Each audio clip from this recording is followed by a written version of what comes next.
Bapa alam surga, kami bersyukur Tuhan lewat meeting Zoom ini Tuhan kami boleh saling membagikan Tuhan lewat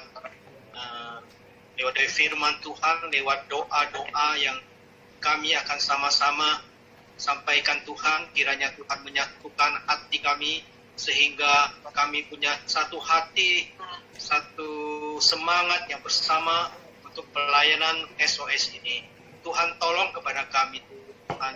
Biar meskipun kondisi pandemi COVID-19 ini membuat kami merasa Tuhan kontak satu dengan lain terbatas, tetapi lewat Zoom ini kami tetap disatukan untuk mendukung pekerjaan Tuhan.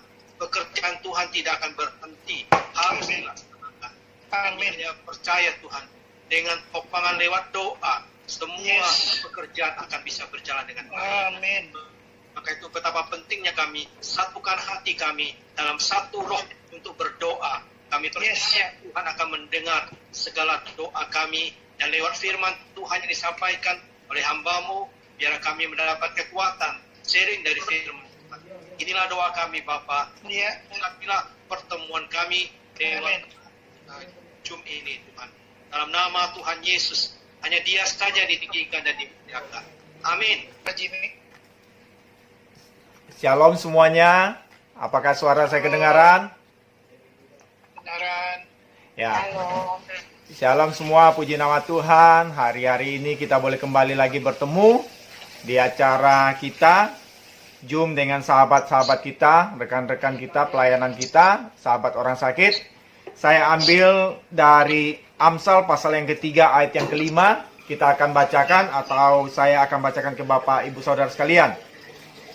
Amsal pasal 3 ayat 5 dikatakan di sini, percayalah kepada Tuhan dengan segenap hatimu, janganlah bersandar kepada pengertianmu sendiri. Hari-hari ini kita mulai memasuki yang namanya new normal. Keadaan suatu yang baru. Mungkin kebiasaan-kebiasaan kita yang selama ini akan berubah 180 derajat. Tapi jangan takut saudara, karena ini adalah situasi yang harus kita ikuti hari-hari ini. Tetapi yang perlu ditekankan di sini dikatakan Amsal pasal ke-5, janganlah bersandar pada pengertian kita sendiri. Tapi dikatakan di ayat berikutnya, percaya kepada Tuhan. Percaya kepada Tuhan dengan sepenuh hati. Mungkin usaha kita tidak berjalan dengan mulus sebagaimana yang kita harapkan. Mungkin sakit penyakit yang kita anggap ini harusnya membaik, tapi mungkin memburuk. Mungkin keadaan tidak membaik dalam hidup kita. Tapi percaya satu hal. Ketika kita andalkan Tuhan, ada pengharapan dalam Kristus. Ada solusi dan jawaban.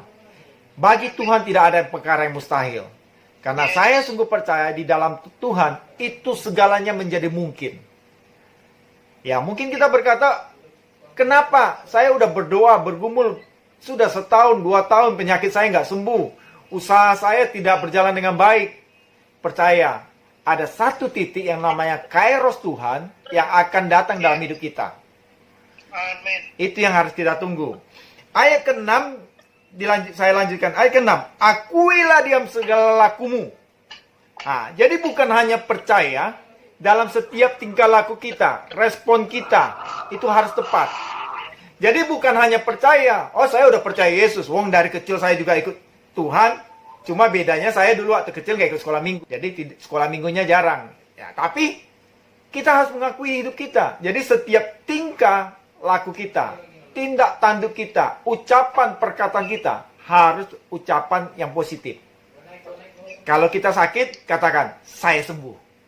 Kalau usaha kita mungkin lagi seret, lagi macet, katakan, berhasil. Jadi tingkah laku kita menunjukkan orang yang berhasil. Kemarin luar biasa, Zoom-nya kemarin luar biasa. Kita harus punya goal. Ya. Anak Tuhan itu bukan hanya percaya, tetapi tingkah laku dalam kehidupannya mesti mencerminkan Kristus dalam hidupnya. Akuilah dia dalam segala lakumu, maka ia akan meluruskan jalanmu. Jalan kita yang mencong, jalan kita yang tidak lurus, kalau kita sudah andalkan Tuhan, maka kita akan dalam jalurnya, treknya Tuhan. Orang yang dalam jalurnya, treknya Tuhan, sekalipun dia jatuh, tidak akan sampai tergeletak. Sekalipun banyak pencobaan, dia sanggup melaluinya semuanya itu. Kenapa? Tuhan yang menaungi kehidupan kita. Amin. Yang ketiga, yang terakhir. Ayat yang ketujuh dikatakan, janganlah engkau menganggap dirimu sendiri bijak, takutlah akan Tuhan dan jauhilah kejahatan. Kita ini kadang kepo, sok pintar, lebih pintar. Bahkan kita berkata, oh saya udah tahu, saya udah hafal firman Tuhan. Bahkan saya seorang hamba Tuhan, saya bilang, oh tiap hari saya khotbahin itu. Saya udah lebih jago lah, saya lulusan STT, saya master teologi, saya doktor teologi. Tidak.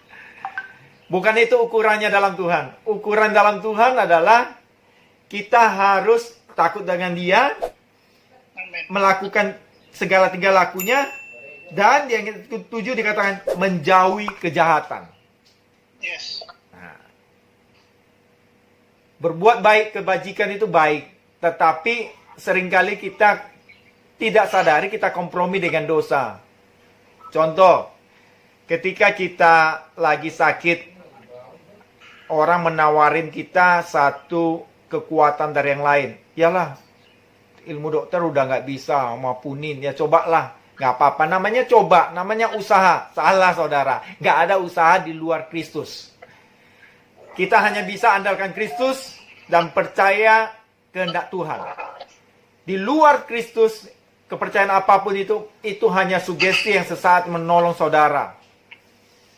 Sembuh, tapi tidak permanen, tapi akan ada tumbal di kemudian hari. Begitu juga ketika kita berusaha mencari kekayaan, kita pakai kuasa-kuasa yang lain, itu sangat bahaya. Percaya, ketika kita takut akan Tuhan, sudah pasti kita akan menjalankan kehidupan seturut kehendak Tuhan. Dan kita tidak boleh mengandalkan pemikiran otak kita, karena otak kita ini terbatas, tidak bisa menelusuri kuasa Allah yang luar biasa. Yes. Saya percaya Bapak Ibu tetap sehat, kuat, dan tetap diberkati Tuhan. Amin. Amin. Percaya Tuhan, lakukan seturut kehendak Tuhan, dan jangan andalkan kepintaran kita. Haleluya. Tuhan memberkati kita semua. Haleluya. Shalom. Salam. Baik, puji Tuhan. Terima kasih Pastor Jimmy.